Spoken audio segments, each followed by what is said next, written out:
아, 다른 게 아니고 친구들, 토요일 반 친구들 클리닉 질의응답 받는 시간이 확보가 안 되니까 그 부분 어떻게 하면 좀 더 친구들한테 도움이 될까, 그렇게 좀 생각을 좀 했죠. 자, 지금 규리는 과제는 했어? 과제 한 건 쌤한테 좀 내주세요.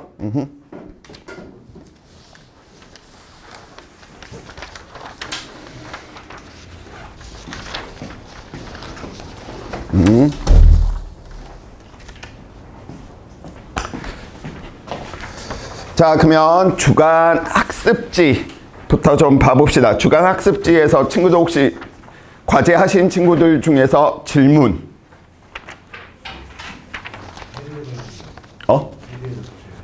패드에 적혀 있어? 그만 이따가 좀 체크해서 보여주세요. 자, 혹시 주간 학습지 사회 부분에서 나 이거 모르겠다. 7번? 자, 쌤이 다시 한번 말씀드리지만 어떻게 물리 공부해야 되는지 다시 한번 알려드리도록 할 거니까, 아, 저런 방법으로 해야 되겠구나. 생지충들 되면 안 돼요. 우리 대범한 물리하는 친구들이잖아. 그치? 자, 예를 들어 지금 이제 7번 문제 같은 경우가 운동 2, 3법칙에 관련된 내용이었었단 말이야. 왜? 힘을 주고받았는데 한 물체에 작용하는 알짜 힘이 0이 아니었기 때문에 물체들이 가속도 운동을 하는구나 라는 문제죠. 그래서 이 녀석은 같은 가속도다, 한 물체처럼 취급한다. 그럼 여기에 물리적인 의미를 친구들이 좀 짚고 넘어가야 되는 거지. 한물체의 운동인데 우리 한물체의 운동 이야기할 때 첫 번째 누구 구했지? 전체 알짜힘 구했죠. 그래서 전체 알짜힘 구했고요. 두 번째 전체 가속도를 구했고요. 근데 1, 2번까지 하고 3, 4번이 해석하는 게 달라져. 그 이유를 설명해 드릴게요. 전체 가속도 구하고요. 세 번째 강물체의 알짜힘을 구했고요. 네 번째 물체와 물체 사이에 작용하는 힘이었었죠. 그래서 강물체의 알짜힘. 네 번째 물체와 물체 사이에 작용하는 힘이다. 물물 사이의 힘.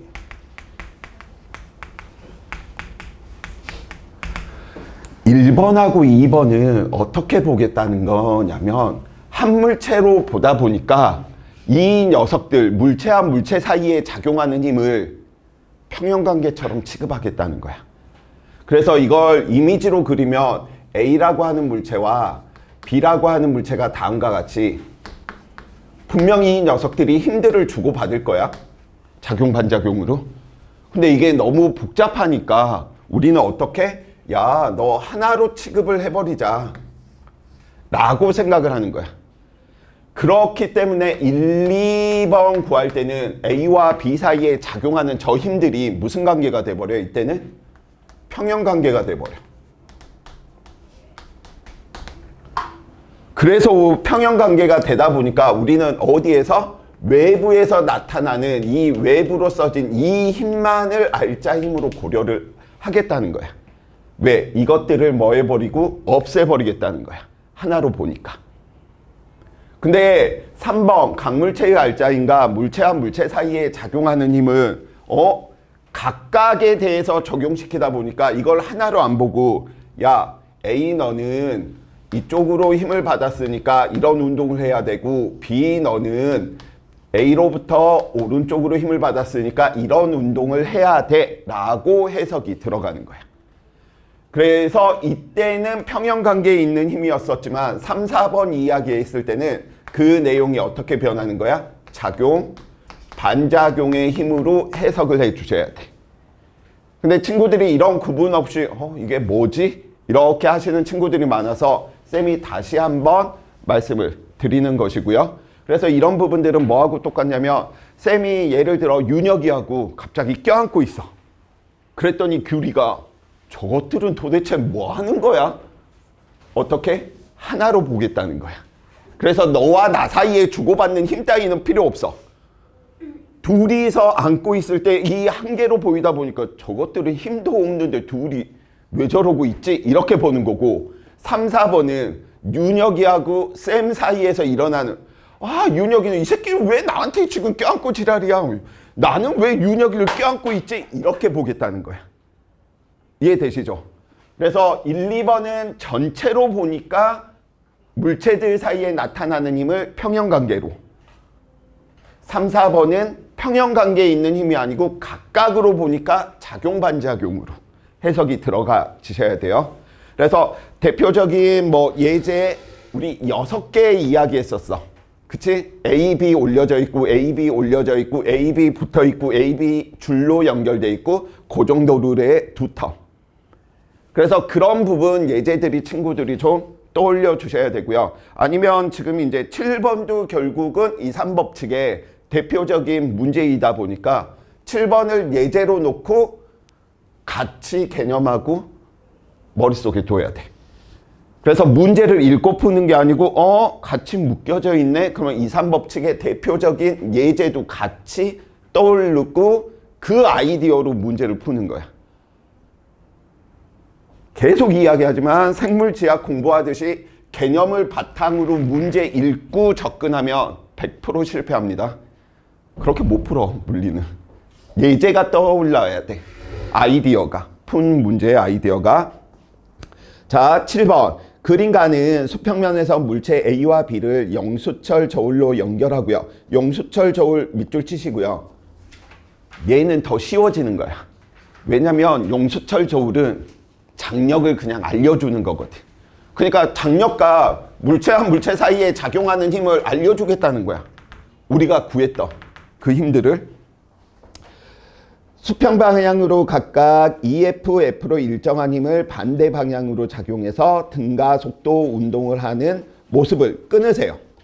문제 다 읽고 들어가는 거 아니야. 쉼표나 마침표를 해서 끊고 그 그림이나 그래프에서 조건 분석하고 다음 문장 넘어가는 거야. 그렇기 때문에 우리는 가에 있는 내용 살펴보다 보니까 두 물체 A하고 B가 있었네. 두 물체 A하고 B가 있었는데 이것들이 용수철로 연결돼 있고 용수철 저울, 그 다음에 A한테 EF, 그 다음에 B한테 F의 힘이 있었네. 그럼 우리는 1, 2번 구할 때 이 녀석을 하나로 보니까 A, B 사이에 나타나는 용수철과 나타나는 탄성력 고려 안 하겠다는 거지. 왜? 크기는 같고 방향은 반대로 평형관계로 취급해버리니까. 각각으로 이야기했을 때만 작용 반작용으로 생각하고 문제 접근하자라는 거야. 근데 이 녀석이 얼마만큼? 6N이래. 그럼 용수철이 이 녀석을 얼마로? 6N으로 잡아당기고요. 용수철이 B를 얼마만큼? 6N으로. 그러니까 얘는 결국은 1, 2번에서는 그냥 없다라고 생각해도 되겠지. 크기가 같아 버리니까. 자, 두 번째 이야기하다 보니까 F와 EF를 줬는데 이번에는 4N이 되었대. 그러면 또 한번 얘도 한번 이야기 한번 해볼까? A하고 B 용수철 이렇게 있었는데 A하고 B 위치는 그대로인데 이번에는 B한테 EF의 힘을 주었고요. A한테 F의 힘을 주었대. 얘도 힘 나타나는 거 살펴보니까 얼마? 얘는 4N이 나타나더래. 물체와 물체 사이에 나타나는 저 힘이 4N이더래. 이게 먼저 구해져 버린 거야. 우리는 언제나 늘 순차적으로 구했는데 이게 먼저 구해지면 역으로도 구할 수 있다는 거야. 이걸 구해야지만 2를 구해야지만 2를 구해야지만 3을 구해야지만 4인데 이게 먼저 나오거나 3번이 먼저 나오면 역으로도 가능하다는 소리거든요. 자, 그러면 이제 어떻게 그렇게 됐는지 한번 이야기 한번 해봅시다. 우선 가의 경우 알짜임, 전체 알짜임 살펴보니까 평형관계 얘는 없으니까 왼쪽 방향으로 얼마만큼? F. 뭐 왼쪽 이야기할까? 왼쪽으로. 그럼 가에서의 가속도를 살펴보니까 A와 B의 질량 몰라. 그러니까 우선 놓고 봐. MA 플러스 얼마만큼? MB. 왼쪽 방향으로 나타나겠죠? 오케이. 근데 세 번째 구하려고 살펴보니까 너무 이게 머리가 아파버리는 거야. 강물체의 알짜임 살펴봐야 되는데 질량도 안 주어져 있지. 거기에다가 누구? 가속도도 또 이 녀석으로 표현되어 있잖아. 미지수가 너무 많잖아. 근데 물체와 물체 사이에 작용하는 힘이 이 녀석은 얼마만큼? 6뉴턴. 이 녀석은 얼마만큼? 4뉴턴이다. 라고 지금 우리가 알 수 있는 부분이고요. 오케이? 그러니까 우선 배웠던 내용들을 한번 정리하면서 친구들이 어떻게 풀까를 고민하는 거야. 아, F 오른쪽으로. 나에서? 그럼 나에서의 가속도를 살펴보니까 나에서의 가속도 역시 크기는 똑같겠죠. 왜? 질량 똑같고 알자 힘의 크기가 뭐하니까? 똑같으니까. 그래서 우리는 가와 나를 비교하니까 원래 가속도는 뭐하구나? 똑같구나 라고 이야기해 놓을 수 있겠죠. 가속도가 똑같아야 돼. 기억번. A의 가속도의 크기는 가나 나에서 크기는 같을 수밖에 없지. 왜? 전체 가속도는 부분 가속도하고 같은데 가와 나가 다 똑같네. 그러면 실제로 한번 이야기 한번 해보자고요. 얘는 전체 알자 힘이 왼쪽으로 나타나니까 아, 이 녀석의 알자 힘은 얼마? MA에다가 누구? MA 플러스 MB 그 다음에 누구? F의 힘이 나타나는데 이게 지금 가속도의 크기였었잖아요. 그쵸?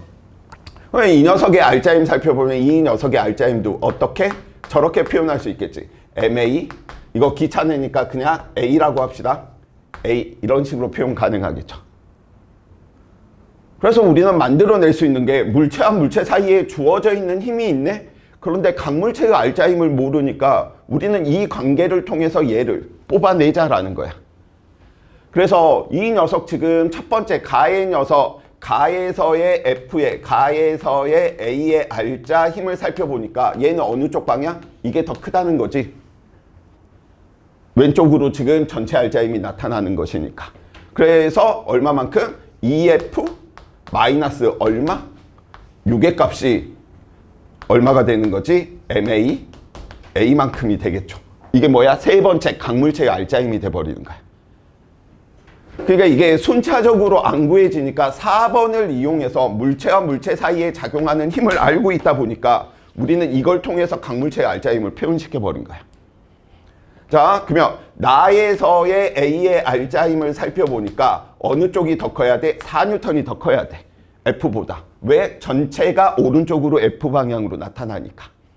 그래서 우리는 그러면 4뉴턴이 더 크고 오른쪽으로 나타나고 그 다음에 얼마? 이 값이 누구랑 똑같겠구나? 각물체의 알자 힘 얘랑 같겠구나. 근데 지금 친구들은 무슨 생각을 가지고 있냐면 쌤이 1, 2, 3, 4 저 순서 구하는 것만 연습을 시키니까 순서대로 가니까 이게 안 풀리는 거야. 지금은 누구를 이용해서 4번을 이용해서 얘를 표현해 버린 거죠. 그러니까 이런 부분들이 활용들이 응용되는 부분들이 크다 보니까 이 부분들을 좋아하는 친구들이 있고요. 싫어하는 친구들이 있습니다. 그래서 외웠는데 안 풀어지는 이유가 얘는 역으로 구하는 방법이거든요. 그래서 이걸 통해서 우리는 얘랑 얘가 같으니까 얘랑 얘가 같으니까 얘랑 얘랑 같겠네. 그래서 뭐 하는 거야? 2항에서 살펴보니까 3F가 될 테고요. 그쵸? 3F 맞나? 얘랑 얘랑 같은 거니까. 그래서 삥 넘어가니까 얼마만큼? 마이너스 10. 그래서 F는 얼마만큼? 마이너스 3분의 10. 당연히 마이너스는 방향에 대한 의미니까 방향만 우리가 이야기해 주시면 될 거야. 뭐가 될까? 이해되시죠? 이제 이런 부분들이 좀 더 고급지게 되면 친구들이 이런 것도 쓸 수가 있어. 왼쪽으로 힘이 작용했네? 그럼 왼쪽으로 마이너스 F로 둬버리는 거야, 친구들이. 이해돼?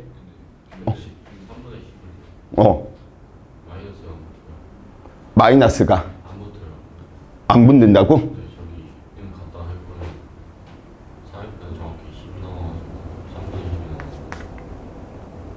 이거 넘어가면 미안해. 그래서 어차피 우리는 왜 방향을 이야기했냐면 식 쓸 때 이 마이너스가 의미가 없거든. 근데 식을 좋아하시는 친구들 같은 경우에서는 이제 이걸 넣어야 돼. 왼쪽으로 마이너스 F, 이 녀석은 오른쪽으로 플러스 F. 그러면 이 녀석이 어떻게 바뀌겠어요? 이 녀석이 마이너스가 되고 이 녀석이 플러스가 되겠지. 그 다음에 이 녀석은 오른쪽으로 지금 나타나고 있는 부분이니까 이대로 그냥 쓰시면 되겠지. 오케이? 그럼 이렇게 이야기하다 보면 친구들이 이제 이런 부분에서 또 어려움이 봉착해. 그래서 항상 방향을 달고 가버리면 나중에는 누구에 대한 정보들만 잘 모르겠지만 방향을 내가 표시하면 크기만 가지고 가셔도 되는구나. 이러한 부분들이 발생을 합니다. 근데 저렇게 하면 F가 3분의 10이 안 나오지 않아요? 왜 안 나와? 왜냐면 여기 가속도 방향하고 여기 가속도 방향이 또 다르지. 얘는 왼쪽이지만 얘는 오른쪽으로 작용하는 거잖아. 그러니까 여기에서 또 부호를 또 표현해 주셔야 돼. 이해됨? 이거? 그러니까 식을 쓰는 거 왜 내가 뉴턴의 운동방정식을 친구들한테 풀이법으로 안 알려주냐면 얘가 마이너스니까 얘도 마이너스 들어가야 되고 얘는 누구 들어가야 돼? 오른쪽으로 잡았으니까 플러스가 나와야 돼. 이렇게 되면 부호 계산하는 게 너무 어려워지는 거야. 그래서 그런 것들 안 하기 위해서 아예 처음부터 쌤은 그냥 이야기하잖아. 이 녀석은 왼쪽이고 이 녀석은 그냥 오른쪽이야. 왜? 크기만 보고 방향은 우리가 나중에 설정해 버릴 테니까. 그럼 BT 그래프에서도 마찬가지야. 공식에서 활용을 안 하고 BT 그래프에서 우리가 플러스 마이너스를 알아버리니까. 그래서 이 녀석의 부호들을 결정을 할 필요성이 없어. 이미 우리는 방향을 알고 있기 때문에. 그래서 어떻게? 큰 쪽에서 작은 쪽 빼주지 뭐. EF-6. 이 녀석 큰 쪽에서 작은 쪽 빼주지 뭐. 얼마만큼? 4-F. 그 크기가 뭐 해야 되는 거야? 같아야 되는 거잖아. 근데 방향이 반대니까 이쪽에 한쪽에 마이너스를 해주고 그러면 실수할 확률이 높다고. 그래서 이거 이 두 개 그냥 뭐하다? 같다라고 우리는 놓고 문제 풀어버리는 거죠. 그래서 F는 얼마? 3분의 10. 이제 방향만 이야기만 해주면 돼. 이쪽으로 나타나는 3분의 10은 왼쪽으로, 이쪽은 오른쪽으로 이렇게. 그래서 뉴턴의 운동 방정식으로 문제를 푼다라고 하는 건 이거는 수능에서는 별 필요성이 없어. 결국은 답 내는 거다 보니까 내신도 마찬가지고요. 자, 그래서 7번 F는 3분의 10이 되는구나 라고 이야기해 놓을 수 있겠고요. 그럼 예를 들어 지금 이 녀석이 F가 3분의 10이니까 이 녀석은 3분의 20에서 이 녀석은 얼마? 3분의 18을 빼니까 R자임이 얼마인 거야? 3분의 2가 되겠네. 크기만 이야기하면 이 녀석은 3분의 10이고요. 이 녀석이 얼마만큼? 3분의 18이니까 얘는 3분의 8이 되겠네. 그러면 우리는 알 수 있지. 왜 R자힘의 비가 1대4야? 가속도는 같은데 질량의 비가 몇 대 몇이니까? 1대4였으니까. 그래서 우리가 했던 기본 난이도하고는 친구들이 이 부분들이 좀 다르다라고 하는 걸 얘가 더 난이도가 지금 높다 이야기를 해 놓을 수가 있겠습니다. 이 부분 이해되십니까? 지금 우리는 항상 이 순서로 풀었는데 얘는 얘를 통해서 얘를 구하는 형태가 돼버린 거야. 자, 그러면 7번 문제와 우리 대비하기 위해서 8번 문제 같은 경우는 왜 이건 8번 문제는 역순이 아니거든. 우리가 배웠던 순으로 그대로 가면 되거든. 그래서 8번 같이 비교하실 겸 살펴봅시다. 3km, 2km고요. 가와 나에서 B의 가속도는 둘 다 뭐가 돼? 같다라고 이야기해 놓고 있네. 그럼 가 그림에서 우리는 살펴보니까 가 그림에서 전체 R자임 살펴보니까 아래쪽으로 있는 이 녀석 20밖에 없네. 왜? 도르래에서 나타나는 이 장력들 이야기하면 얘는 하나로 보게 되면 무엇이니까? 크기는 같고 방향은 반대인 평형관계로 취급해버리니까. 그래서 전체 알자 힘이 가의 경우 얼마? 20이네요. 전체 가속도가 얼마만큼? 3, 2니까 5kg이 얼마만큼? 20이네. 4네. 순서대로 지금 구하고 있는 거지. 전체 가속도 하니까 질량 알고 있고 가속도, A의 가속도, B의 가속도 다 전체 가속도와 같을 테니까 A는 3kg. 그럼 A의 알자 힘은 얼마만큼? 12N. B의 알자 힘은 얼마만큼? 8N. 왜 알자 힘의 B가 12대 8, 2대 3대 2야? 질량의 B가 3대 2니까. 지금 순서대로 가고 있는 건 친구들이 수월하게 생각을 해. 그래서 차이만 좀 느껴주세요. 그러다 보니까 이게 제일 나중에 구했잖아. 근데 쟤는 처음부터 얘가 주어져 있으니까 얘를 구했던 거야. 자, 가와 나에서 B의 가속도가 같다라고 이야기했으니까 뭐 게임 끝났지. 나 그림에서도 똑같이 살펴본다라고 이야기를 한다면 나번이 또 저 순서를 틀어버린 거야. 가는 1, 2, 3, 4 순으로 구했다면 얘는 틀어버린 거야. 왜? 이 녀석이 지금 얼마인 거야? 20은 그대로 정해져 있어. 중력 20은. 근데 무슨 힘인지 모르는데 F를 얘한테 줘버린 거야. 전체 알자힘 지금 알 수 있어? 없어? 없지. 근데 가속도가 같대. B의 가속도의 크기가 같대. 그치? 가속도의 크기가 같으니까 방향 설정 아무거나 들어가 봅시다. 얘가 가속도 4니까 얘도 가속도 4겠지. 그래서 얘는 알자 힘이 얼마가 나와야 돼? 질량이 2kg인데 4니까 8 나와야 되겠지. 이거 얼마 나와야 돼? 10이 나와야 되겠지. 1번을 못 구했는데 우리는 강물체의 알자 힘부터 구했어. 왜? 물어보는 거 이번에는 전체 알자 힘을 구하기 위해서 이 힘을 알아야 되니까. 에랑 모르겠다. 그럼 물체와 물체 사이에 작용하는 너의 힘은 2개 더해서 8이니까 너 얼마 돼야 돼? 28. 너 28 돼야 되네. 2개 더해서 이게 돼야 되니까 너 얼마? 넌 40이네. 이런 식이죠.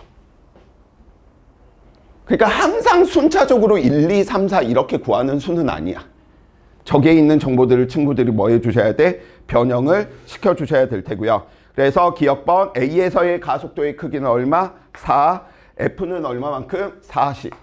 순서적이지는 않다. 문제를 꼬우면 1, 2, 3, 4가 아니고 4, 3, 2, 1이 됐건 3을 구해서 1을 구하건 그건 변형될 수 있습니다. 실이 B에 작용하는 힘의 크기는 아까 같은 경우에서는 12였었고요. 지금은 얼마? 28이니까 나가 2배가 되겠죠. 오케이? 그래서 이제 이런 문제들을 통해서 1, 2, 3, 4로 될 수도 있지만 역으로도 다른 정보를 주고 3번이나 1번을 구하게 할 수도 있구나. 그럼 이거는 꼬아진 거란 말이야. 그럼 3점짜리에 더 가까워지는 형태가 돼. 이 3법칙에서. 왜? 친구들이 더 많이 변별이 되니까. 그쵸? 혹시 또 다른 거 질문 있으십니까? 몇 번? 10번. 자, 10번. 그림가는 물체 A와 B가 실로 연결되어 정지, 동그라미 치시고요. 합력 알자 힘이 얼마라는 거죠? 0이다 라고 하는 걸 주고 있는 거지. 그럼 가 그림에서 먼저 분석을 해주셔야 돼. 가 그림 살펴보니까 쉼표 마침표에서 끊으라고 이야기를 했었고요. 3M짜리하고 M짜리인데 여기에서 지금 나타나는 힘을 살펴보니까 얘 mg야. 근데 얘 정지에 있으려면 장력 얼마 돼야 돼? mg 돼야 되겠죠? 동일한 줄이니까 여기에 있는 이 녀석도 장력이 얼마 돼야 돼? mg가 돼야 되겠죠? 그럼 얘 빗면 아래쪽으로 있는 녀석도 이 녀석과 크기가 같아야 되는 거지. 우리는 보통 빗면 아래쪽에 있는 힘을 F로 놓았는데 그 F가 얼마라는 거야? mg죠. 오케이? 물론 우리는 mg 사인 세타를 이용하면 사인 세타가 되는 저 빗변의 각도 세타가 얼마만큼? 3분의 1이, 6분의 1이 되겠구나. 뭐 이런 것도 알 수 있는데 필요 없습니다. 알 필요 없고요. 자, 나에 살펴보니까 연결한 C를 끊었답니다. 연결한 C를 끊었으니까 이 녀석은 얼마로? G로 가속 운동을 하겠고요. 이 녀석은 얼마로 가속 운동하는 거예요? 아래쪽으로 작용하는 힘이 mg고요. 이 녀석은 질량이 얼마? 3m짜리였으니까 이 녀석의 가속도는 3m짜리가 얼마? mg의 힘을 받고 있었으니 3분의 g의 가속도구나. 얘는 질량이 m인 녀석이 mg의 힘을 받고 있었으니까 이 녀석의 가속도는 m인 녀석이 mg로 받고 있으니까 자유낙하 운동처럼 g만큼이 되겠죠. 그래서 가속도가 얘는 g고 이 녀석은 얼마? 3분의 g인 거야. 자, 맞는 말. 가에서 실이 A에게 작용하는 힘의 크기 얼마? mg. 맞는 말이 되겠죠. 니은번. 나에서 B에 작용하는 R자 힘의 크기. B에 작용하는 R자 힘의 크기는 얼마? mg인 거 알았잖아.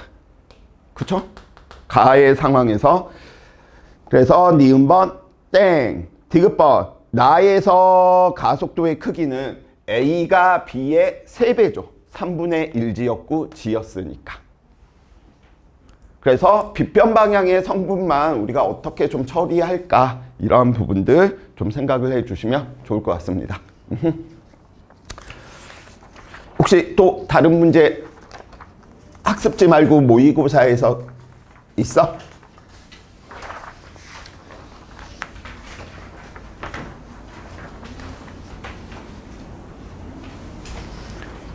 왠지 모의고사 10번도 친구들이 질문이 있을 내용인데 학교 시험에서 많이 볼 내용이고요.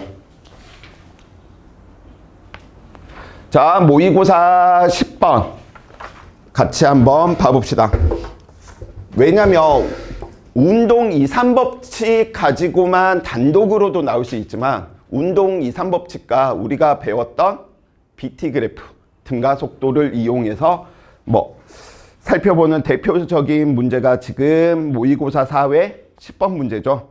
10번 그림 가는 질량이 m, 4m인 물체 AB를 실로 연결한 후 A를 손으로 잡아서 H 높이 차를 이루며 정지. 왜 정지해 있을까? 합력 알자힘이 얼마였기 때문에?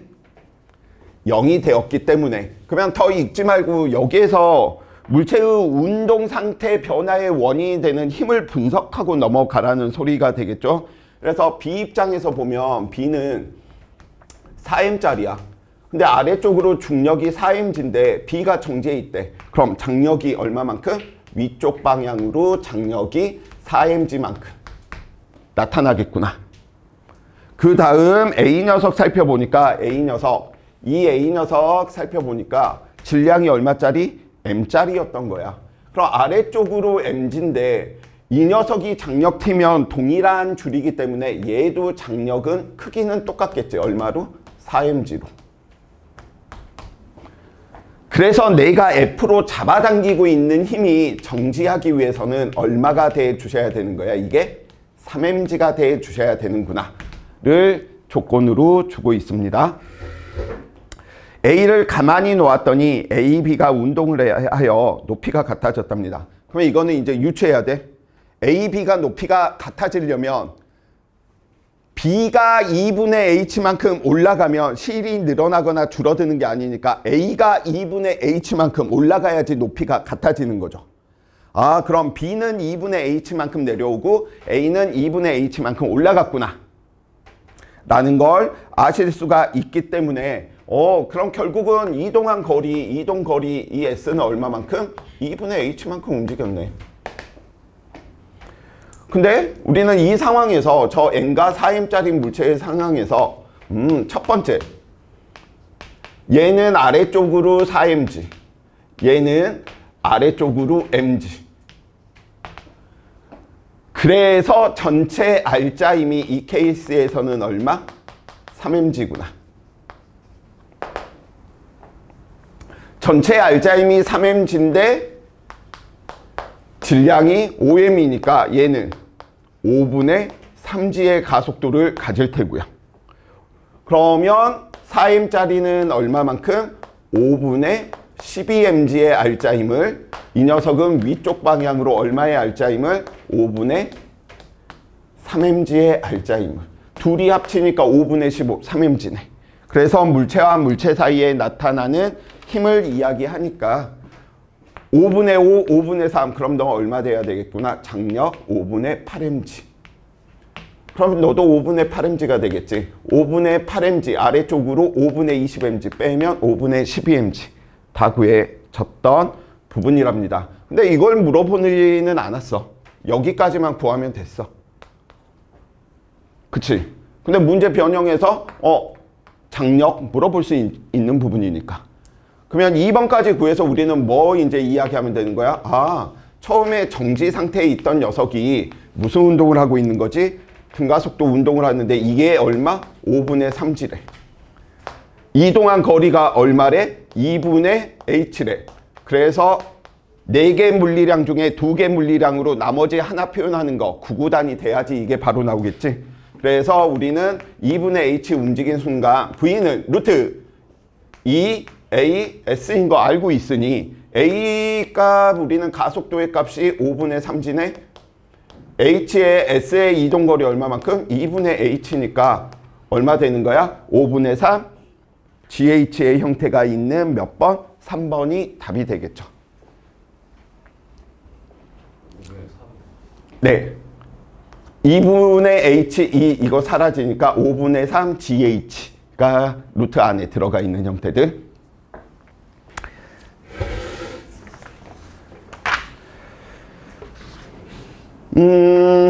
자, 그래서 친구들이 내가 좀 알아먹을 수 있는 대표적인 예제, 그러니까 뭐 어차피 강의들은 친구들 다시 볼 수 있는 부분이니까 그러면 나 운동 2, 3법칙 그 대표적인 예제 6개 같이 정리를 해두는 거야. 그게 머릿속에 통으로 있어야 돼.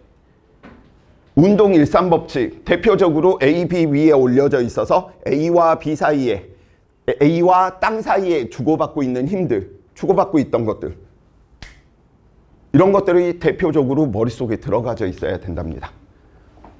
자, 이제 오늘 새로운 단원이고요. 운동의 법칙이 끝나고 나서 친구들이 좀 쉬었다 갈 수 있는 파트죠.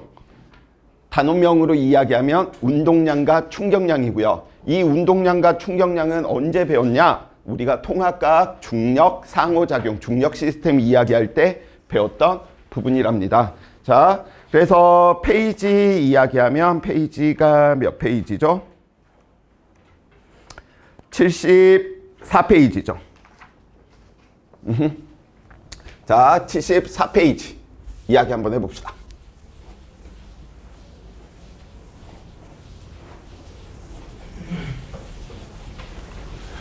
그래서 여기 나오는 이 운동량과 충격량 파트는 수능 문제로 치면 20문제 중에 2문제가 포진되어 있는 부분이고요. 그래서 한 파트는 운동량과 충격량, 다른 한 파트는 운동량 보존의 법칙. 그래서 운동량과 충격량은 상대적으로 좀 쉽고요. 그건 내신에서도 마찬가지야. 맞춰줘야 되는 문제야. 일산법칙하고 비슷해.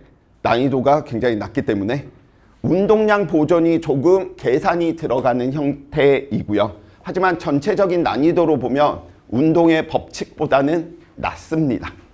자, 하나하나씩 살펴보도록 합시다.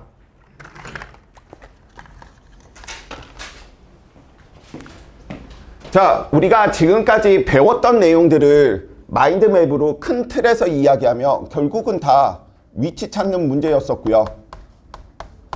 빠르게 가지고 있는 녀석들의 위치 찾으려고 했었고요. 속력속도 이야기했었고, 상대속도 이야기했었고요. 평균속도, 순간속도 이야기했었고요. 그치? 거리변이 관계들 이야기하면서. 그래서 항상 정의와 관계식과 관계 그래프를 같이 가져가 주셔야 돼. 빠르기 변화를 가지고 있는 녀석들의 위치 찾으려고 등가속도 운동에 대한 내용들 공부했고요. 빠르기 변화의 원인이 되는 힘에 대해서 공부했고요.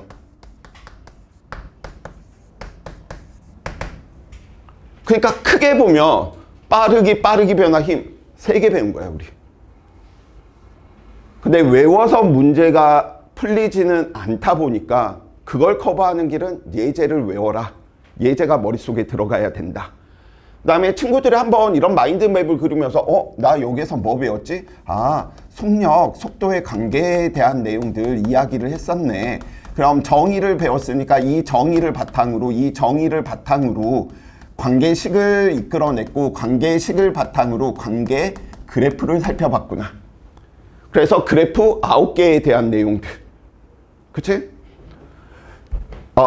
여기에서 대표적으로 우리가 이야기하는 게 무슨 운동? 등속 운동이니까 이 등속 운동을 우리는 관계식 관계 그래프를 이용해서 면적이 무엇을 의미하고 기울기가 무엇을 의미하고 이런 것들을 살펴본 거였었죠. 그럼 빠르기 변화 등가속도 운동도 마찬가지고 그래프의 수가 9개로 늘어난 것뿐. 힘 이야기하다 보니까 힘 너무 1, 2법칙 어려우면 지금 단계에서 빼세요. 그냥 1, 3법칙하고 2, 3법칙 큰 틀로 2개 있구나. 평형과 작용 반작용을 구분하는 거냐, 같은 가속도로 움직이는 물체의 운동이냐, 그 2가지. 자, 이제 오늘 새로운 내용이 들어가는 거죠. 우리가 이제 배울 역학의 물리원의 70% 중에 지금 근 10의 7가지가 역학인데 그 역학의 거의 막바지에 다다르고 있습니다. 왜냐? 최종적으로 우리는 뭘 배우고 싶은 거야? 에너지로 모든 것들을 설명하고 싶은 거야. 근데 에너지 들어가기 전에 가만히 살펴보니까 얘는 주인공이 힘이네. 에너지도 결국은 주인공이 힘이거든. 근데 힘 하나가 아니었었지. 우리 중학교 3학년 과정으로 이야기하면 누구? 이동 거리도 있어야 됐었잖아. 오케이? 그래서 그 중간 과정 힘과 시간에 대한 내용의 공부를 하고 넘어가는 거야. 쉽게 이야기하면 충돌 과정이 되는 거죠. 여기에서부터 여기까지가 한 50%야. 물리원에. 나머지 20%는요. 상대성 이론 연력학인데 연력학은 또 쉬어가는 파트야. 상대성 이론 이해는 안 되지만 그냥 받아들이면 돼. 이해하려고 드는 순간 망하는 파트야. 그냥 일어나고 있는 일이기 때문에 우리가 뭐 해줘야 돼? 그냥 받아들여야 돼. 이해하려고 들면 안 돼. 자, 그러면 오늘 이제 여기에 대한 내용이고요. 저기에 대한 내용들을 살펴보다 보니까 첫 번째, 새로운 게 아니다. 우리가 배웠던 운동 법칙에서 이야기하는 녀석이구나 라는 걸 친구들이 느껴주셔야 되니까 첫 번째로 오늘 우리가 배울 핵심은 가속도의 법칙과 작용 반작용의 법칙을 다시 한번 이야기하는구나.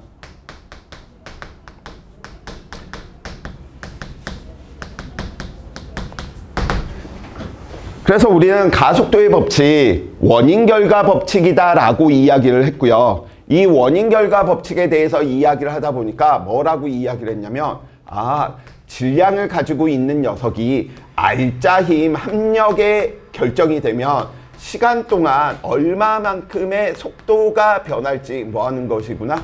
결정되는구나.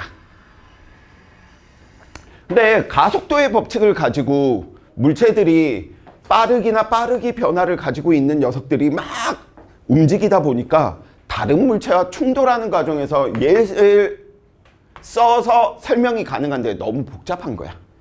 그래서 좀 쉽게 할 수 있는 방법이 없을까 생각하다 보니까 가속도의 법칙을 그럼 이렇게 한번 이야기 한번 해볼까? 힘과 시간의 곱, 질량과 속도 변화량의 곱. 이게 우리가 알고 있는 이쪽이 무슨 텀? 충격량. 이쪽이 무슨 텀? 운동량의 변화량으로 이야기되는 녀석인 거죠. 그래서 오늘 우리가 배울 건 통합과학에서 배웠던 부분은 새로운 게 아니고 가속도의 법칙을 또 다르게 만들어둔 녀석이구나. 이렇게 생각을 해주시면 좋을 것 같아요. 오케이? 자, 그래서 첫 번째 얘부터 살펴보자라는 거야, 쌤은. 그러면 저 녀석 우리 무브먼트라고 이야기하는 저 운동량 부분들을 한번 살펴보자고요.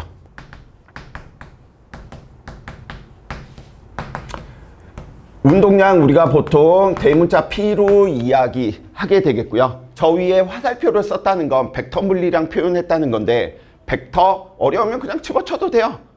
얘는 뭐 하겠다? 방향을 꼭 이야기해줘야 되겠다. 그래서 운동량부터 먼저 정의부터 살펴보기 전에 친구들이 이 생각들 ST 그래프냐 BT 그래프냐 기울기 면적 살펴보기 전에 우리는 뭐부터 생각해야 된다? 운동 방향이 변했는지 안 변했는지. 그래서 얘 방향부터 봐야 돼.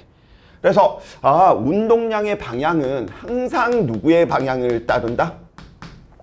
물체의 속도의 방향을 따른다. 방향 생각 꼭 해주셔야 돼. 속도의 방향을 항상 따라가는 거야. 운동량의 방향은. 자, 그럼 운동량 우리는 여기에서 가속도의 법칙에서 이야기되는 저 운동량을 어떻게 이야기할까라고 살펴보니까 다음과 같이 이렇게 표현할 수가 있네.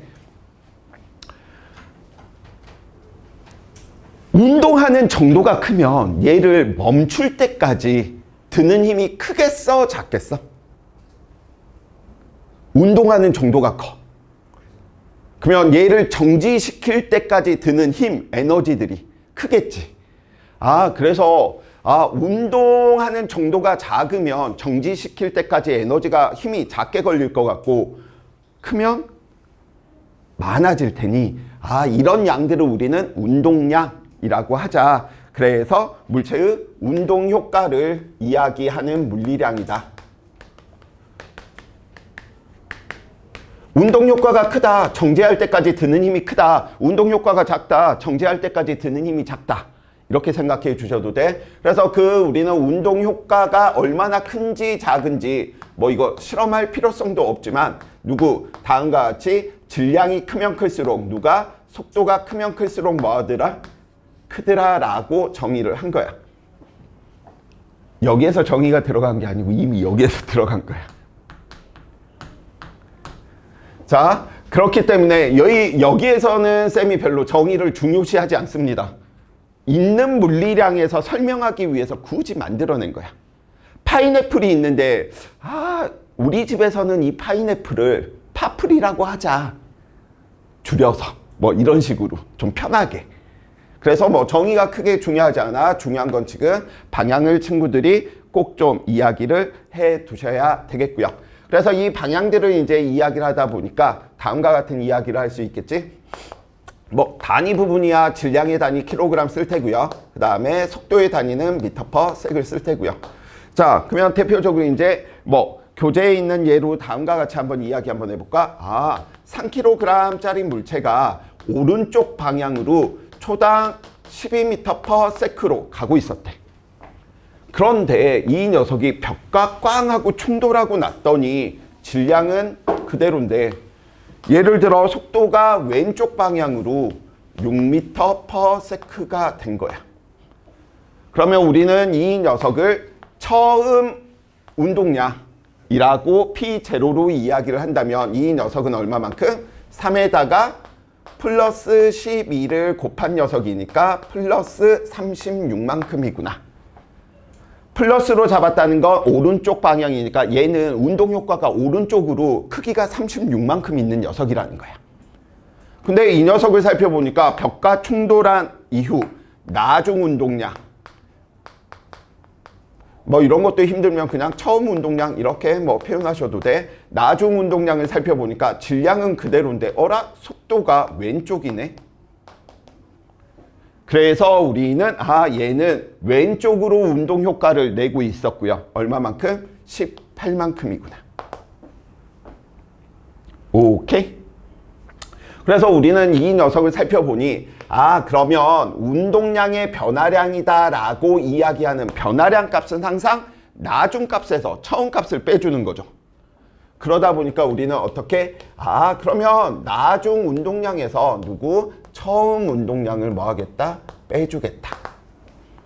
그래서 나중 운동량을 살펴보니 이 녀석은 얼마만큼? 마이너스 18만큼. 처음 운동량을 살펴보니 이 녀석은 얼마만큼? 플러스 36만큼. 고로 운동량의 변화량의 크기는 얼마? 54만큼이 될 테고요.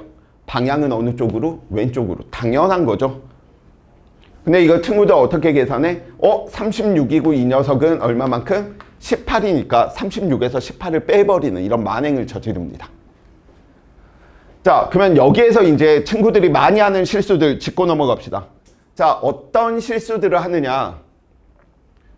방향 찾는 건 쉬워.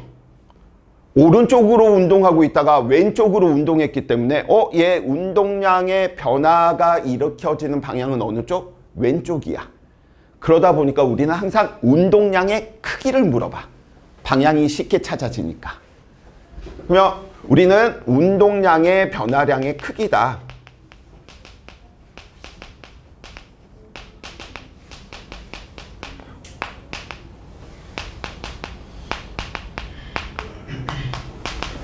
그렇기 때문에 우리는 이렇게 계산하는 거지.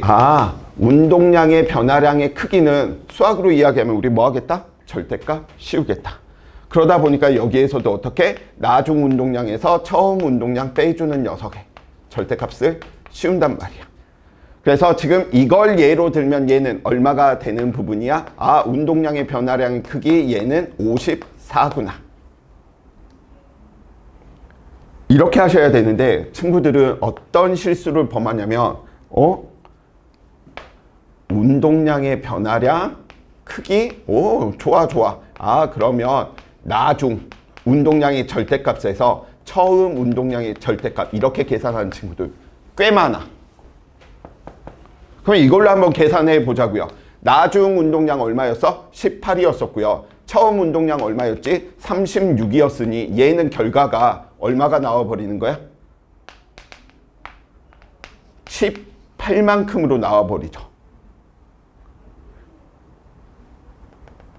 맞아 틀려? 아니라는 거야. 그래서 굳이 이야기하자면 이 녀석은 이렇게 이야기하겠다는 건 무엇을 의미하는 거냐면 운동량의 크기 변화량을 구하는 식인 거죠. 굳이 이야기하면. 이렇게 구하는 거 운동량의 크기 변화량이고 이렇게 이야기하는 게 운동량의 변화량의 크기이기 때문에 운동량의 변화량의 크기는 운동량의 크기 변화량하고 같지가 않아. 물리적으로 의미 있는 건 누구만 의미가 있는 거야? 얘만 의미가 있기 때문에 우리는 얘 써야 되는데 계산 실수를 친구들 이런 방법으로 구하는 친구들이 많아. 쉬운 단원인데 왜 친구들이 점수가 안 나오지? 왜 이걸 틀렸지 분석하면 여기에 꽤 많이 걸려. 오케이? 운동량의 변화량의 크기와 운동량 크기 변화량은 다른 값이야. 크기 변화량은 물리에서 의미가 없어. 전체 절대값인 거지 부분 절대값의 차이가 아니야. 그래서 꼭 좀 운동량의 변화량의 크기. 자, 좀만 더 이 파트 부분들 이야기 한번 해봅시다. 자, 그러면 저 운동량의 변화량 부분들을 우리는 이야기를 하다 보니까 타임어택 들어갈 때는 벡터로 계산하는 게 시간이 빠를 때가 있어. 그래서 이거는 좀 참고적으로 친구들이 이쪽 단원이 좀 쉬우니까 좀 더 들어가서 좀만 더 머릿속에 넣어둡시다. 우리는 방향을 고려해야 되는, 표현해야 되는 물리량인 벡터들을 계산할 때 벡터의 합이 됐건 차가 됐건 곱이 됐건 계산하는 방법은 다 똑같습니다. 그래서 방향 표현해야 되는 벡터의 합차곱 모든 방법들은 다 누구?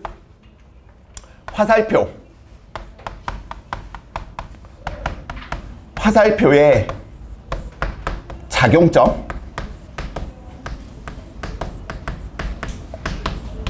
일치시키고 나서 계산하는 거야.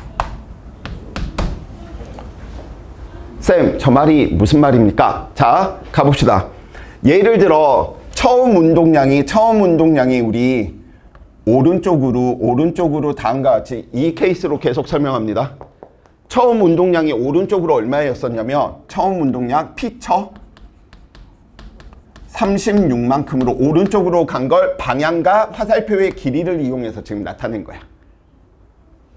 그럼 이 녀석의 나중 운동량은 왼쪽으로 화살표가 돼야 될 테고요. 크기가 얼마만큼?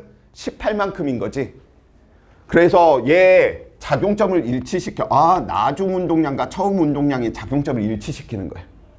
그럼 얘는 나중 운동량은 어떻게? 아, 왼쪽으로 얼마? 18만큼 있는 걸 화살표의 방향과 길이로 표현한 거예요. 그러면 운동량의 변화량을 구해라 라고 이야기하는 저 벡터 계산법은 어떻게 하시면 되냐면 나중 운동량에서 처음 운동량을 빼주는 거잖아. 작용점을 일치시키고 나서 빼주는 쪽 처음에서 나중으로 뭐 해버리는 거야? 긁어버리면 이게 방향이고 크기가 되는 거야. 그래서 운동량의 변화량의 크기가 얼마가 되는 거야? 54가 나오는 거야. 그래서 벡터 계산은 1차원일 때는 유용성이 크게 없지만 그래도 계산을 빨리 하는 하나의 방법 중 하나랍니다. 그러면 이렇게도 이야기할 수 있겠네. 다른 예로 들어서 처음 운동량이 예를 들어 처음 운동량이 오른쪽으로 36이야. 근데 나중 운동량을 살펴봤더니 우선 항상 작용점을 일치시켜야 돼. 그래서 나중 운동량을 살펴보니까 이 녀석도 나중 운동량이 오른쪽으로 18이래. 그럼 운동량의 변화량은 얼마 되는 거야? 방향까지 이야기하면 처음 빼주는 쪽에서 앞쪽으로 뭐 해버리면 된다? 긁어버리면 돼.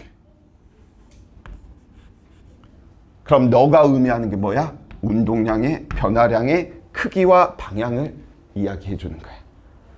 그러면 크기는 얼마겠어? 36에서 18을 뺐으니 너 크기는 18이고 방향은 어느 쪽? 왼쪽이구나.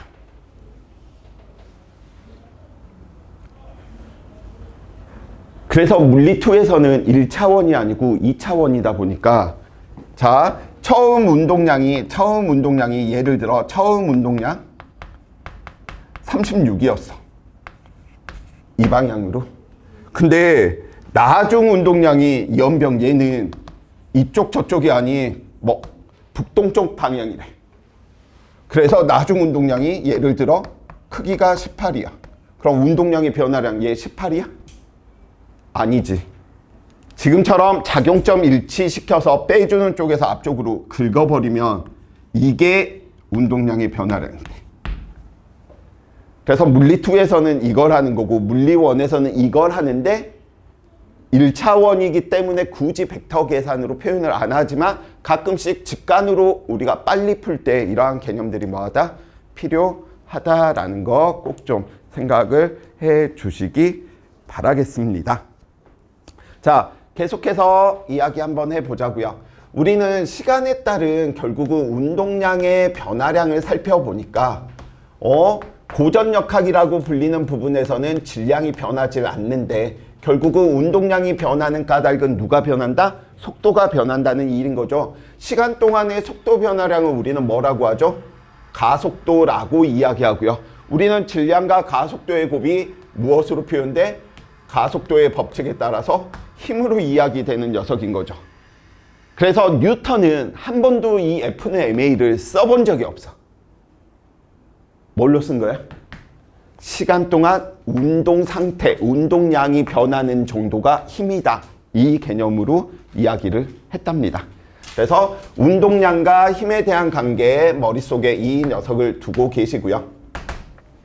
자, 갑니다. 그럼 운동량에 대한 우리 방향 이야기했고 관계식 이야기했단 말이야. 관계식 이야기하고 나면 뭐 남아있겠어?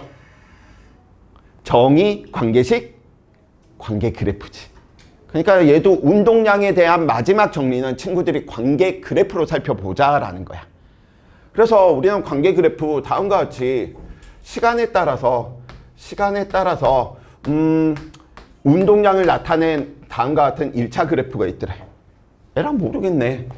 Y는 AX 형태의 1차 그래프네. X축의 시간 변화가 Y축의 운동량의 변화 상태를 알 수가 있으니 기울기가 무엇을 의미하겠구나?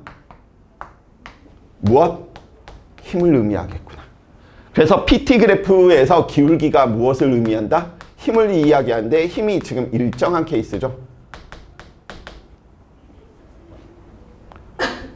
그러면 이걸 우리가 배웠던 ST 그래프까지 확장을 시키면 뭐에 대한 내용까지 이야기할 수 있어? 예를 들어서 시간 동안 운동 상태를 알려주는 그래프가 다음과 같대. 이렇게 나타났대. 그러면 접선의 기울기는 무엇을 의미하겠어? PT 그래프에서 기울기의 값이 힘을 의미함을 우리는 알았어. 그러면 PT 그래프에서 접선의 기울기는 그 순간에 작용한 힘이 되겠지. ST 그래프에서 접선의 기울기가 순간 속력 속도를 의미하는 것처럼 PT 그래프에서 접선이면 힘인데 무슨 힘? 순간 힘. 만약에 두 점의 기울기다라고 이야기를 한다면 얘는 무슨 힘? 평균 힘. 이런 표현을 쓸 수 있겠지. 중요한 건 무엇? PT 그래프에서 기울기가 무엇을 의미하는구나? 아, 힘을 의미하는구나.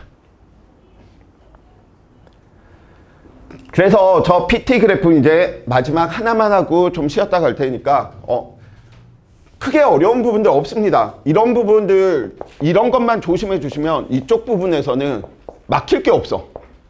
선생님 문제가 안 풀려요. 그런 게 있을 수가 없어. 이것만 구분해 주신다면. 자, 그래서 좀 어려운 형태가 되면 결국은 저 그래프 가지고 노는 문제에 대한 형태인데 PT 그래프가 주어져 있다라고 이야기한다면 이 PT 그래프 분석하는 법, 이 녀석이 예를 들어 1차가 제일 많이 나올 수밖에 없어. 그 이유는 기울기가 힘을 의미하는데 기울기가 일정하면 힘이 일정하고요. 결과가 일정한, 가속도가 일정한 무슨 운동? 등가속도 운동인 거지. 등가속도 운동, 우리는 풀이법이 몇 개 있었어? 크게 3개 있었지. PT 그래프 작도 해석 변환으로 가거나 아니면 평균값 이용하거나 아니면 공식 이용하거나. 그러니까 결국 PT 그래프가 나와 있으면 누구로 고쳐주셔야 돼? BT로. 어떻게 고쳐지는지 보자고요.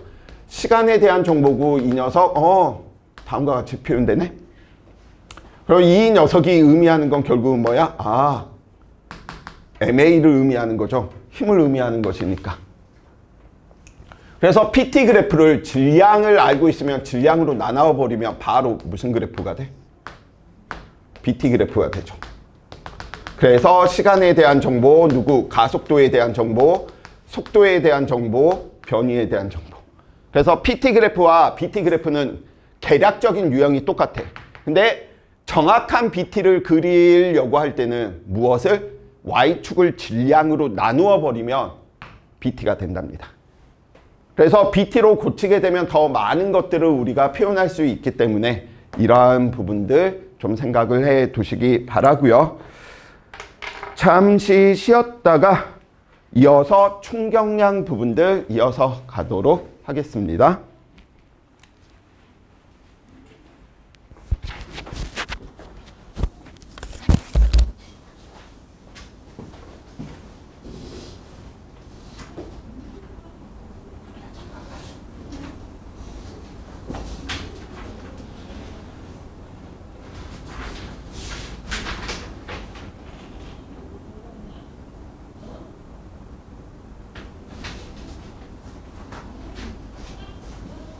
오답노트 만들어